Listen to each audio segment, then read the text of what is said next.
¿Qué tal? ¿Cómo estás, Ricardo? En primer lugar, adherirme a tu saludo y agradecimiento al canal en estos 15 años que está cumpliendo. Vamos a hacer un comentario sobre la situación que estamos viviendo, la pandemia, la difusión del virus, del coronavirus y su impacto sobre la economía y qué lecciones podemos sacar de allí, ¿no?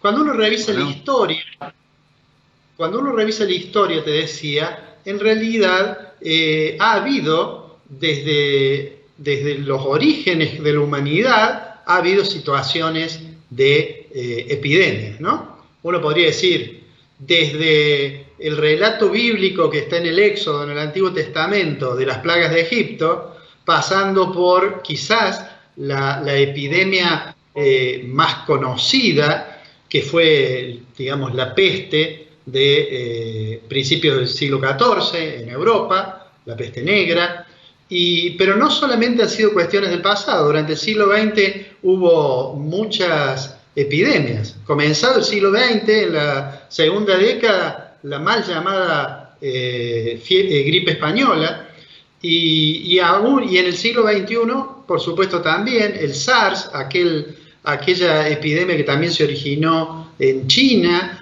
y posteriormente de eso, más recientemente, el tema de la gripe H1N1. Eso siempre ha ocurrido y siempre da la impresión que por una mezcla de incredulidad y de ignorancia, los hombres inicialmente la subestiman, pero a eso le sigue una fase de mucha preocupación y muchas veces de pánico. Esta situación que tenemos ahora probablemente tenga algunas similitudes con epidemias del pasado desde el punto de vista sanitario, pero desde el punto de vista económico no tiene ningún antecedente de esta magnitud. Por estos días hay quienes comparan y dicen, lo comparemos con la crisis del 29, con aquella crisis que sacudió al mundo y que duró durante prácticamente toda la década del 30 hasta comienzos de la Segunda Guerra Mundial en el 39. Sin embargo, me gustaría, y ahora sí entrando en lo económico, precisar dos o tres cosas que hacen que esta crisis sea distinta. La primera cuestión es que aquella crisis, la crisis del 29 o crisis de los años 30, en realidad era una crisis caracterizada por una caída de la demanda agregada de la economía. Eso lo iba a explicar un gran economista, Keynes, para explicar que en el capitalismo cíclicamente había crisis que se producían como consecuencia que la demanda agregada no era suficiente y eso generaba entonces caída del nivel de actividad, digamos, desempleo, y fue lo que se expandió durante la década del 30 por todo el planeta como una crisis de demanda. Sin embargo, esta crisis tiene otro elemento adicional que aquella no tuvo. Y esta crisis tiene como elemento adicional de que más allá de las discusiones entre los sanitaristas de cuál es la medida más adecuada para evitar la difusión del virus, existen decisiones, medidas que se adoptan que impactan directamente sobre la oferta, no solo sobre la demanda, sino sobre la oferta. La decisión de la cuarentena y del cierre de muchas actividades significa, además de la caída de ingresos de muchas personas que tienen que entonces reformular sus planes de consumo y esto hace caer la demanda, también significa una caída muy brusca de la oferta, hay una menor provisión de bienes y servicios, de manera tal que las recomendaciones no pueden ser simplemente de sostener la demanda. La demanda se sostiene básicamente con transferencias a los consumidores y a las familias, pero en este caso también es necesario atender al lado de la oferta, evitar que haya un colapso general de empresas. Y yo diría que uno debería distinguir dos plazos. Uno es el muy corto plazo, cuando estamos en la situación actual con mucha incertidumbre. En alguna medida las decisiones se toman como aquel caso de los bomberos que van a apagar un incendio, entran a la casa, hay que apagar el fuego y no se presta demasiada atención a probables daños colaterales que existan como consecuencia de accionar para apagar el fuego. Entonces, en este periodo, uno no debe alarmarse si tenemos una fuerte expansión monetaria, que los datos ya lo están mostrando, si uno tiene un aumento muy importante del gasto, que está mostrándolo en todos los países del mundo, del gasto público, y tampoco si existe una decisión de apoyar a las empresas para sostenerlas, ayudándoles al pago de la nómina salarial o cosa por el estilo. Esta es una primera fase. Después está la otra fase, cuando pase la etapa de difusión, cuando pase, digamos, la pandemia sea solo un mal recuerdo, allí tenemos que enfrentar los otros problemas, algunos de los cuales serán desequilibrios que se han profundizado como consecuencia de las decisiones adoptadas en el corto plazo. ¿A qué apunto con esto? La crisis va a tener efectos muy fuertes para todos los países del planeta. Van a ser más fuertes para los países periféricos que para los países centrales que tienen más posibilidades de enfrentar la coyuntura.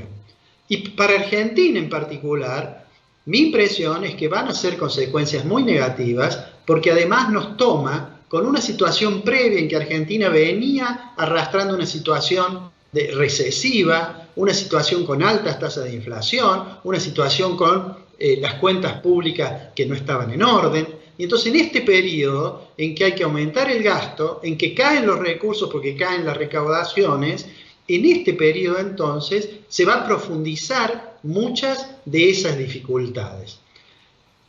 Mi impresión es que a la salida de esto vamos a tener una Argentina que va a tener obviamente más pobreza, que va a haber tenido quebrantos de empresarios y que no va a ser uniforme obviamente el impacto. Habrá sectores de la sociedad, en general los sectores más vulnerables, que van a estar en una situación más complicada, empresas, en general las empresas de menor dimensión económica, que van a enfrentar más dificultades, y además en ese periodo que es el de la salida, de la recuperación de la economía, eso va a depender también de lo que hagamos durante este periodo. ¿Por qué? Porque si hay muchas empresas que caen, las posibilidades de recuperarse rápidamente son menores. Si hay mucho aumento muy alto de los niveles de pobreza, eso va a afectar a la demanda de la economía, de manera tal que la salida va a estar condicionada por el éxito que tengan las medidas, estos paliativos que se adoptan en la primera fase.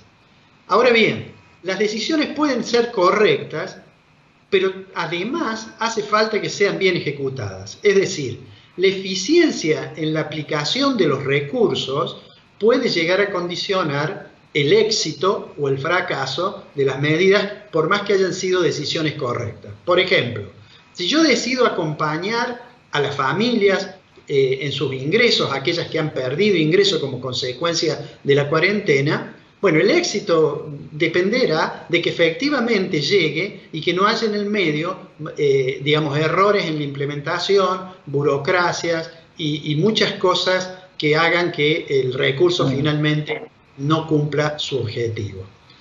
Si nosotros miramos cuál puede ser la evolución de la economía, entonces va a depender de esto y también va a depender de solucionar desequilibrios que teníamos y desequilibrios que vamos a producir. Si uno mira los números fiscales que se han conocido ayer, es claro el aumento del déficit primario muy importante, y si uno mira la recaudación, es claro que se ha derrumbado. Las provincias están pidiendo asistencia.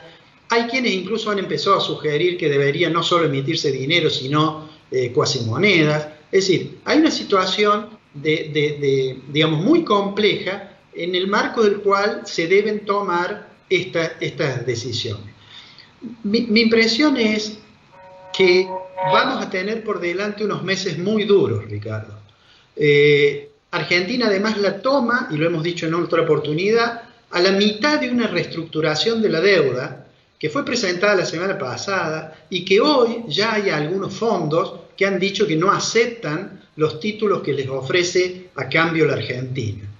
Es probable que esto forme parte de una estrategia, pero lo concreto es que hasta que no se cierre el frente externo, hasta que no se pueda acordar con el Fondo Monetario algún diferimiento de los pagos que no son este año, pero que va a haber que afrontarlos, por ahora la situación de Argentina es que lo único que ha dicho es que no va a pagar.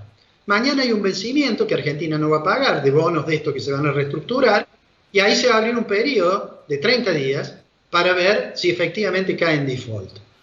Antes de eso, unos 10 días antes, los tenedores de títulos a los cuales se les ofrece reestructuración deberán contestar si aceptan o si no aceptan la propuesta.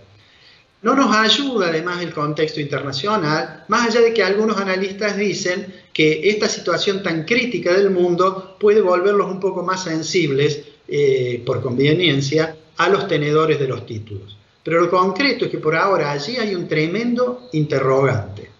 Se ha reavivado una cierta discusión y hay algunos economistas que han empezado a criticar porque dicen que este nivel de emisión nos va a llevar irremediablemente a una hiperinflación. Me parece que hay que tener algún cuidado, siempre, pero en estos casos más aún, en las proyecciones que se hacen en economía.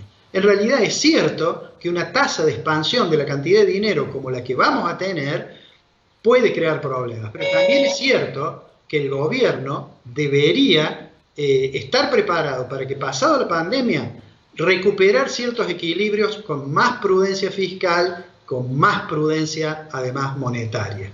Por ahora no lo sabemos, habrá que esperar a ver cómo evoluciona la economía mundial y cómo esto nos afecta a nosotros acá en Argentina. Canal C, 15 años. Estuvimos con vos. Estamos con vos.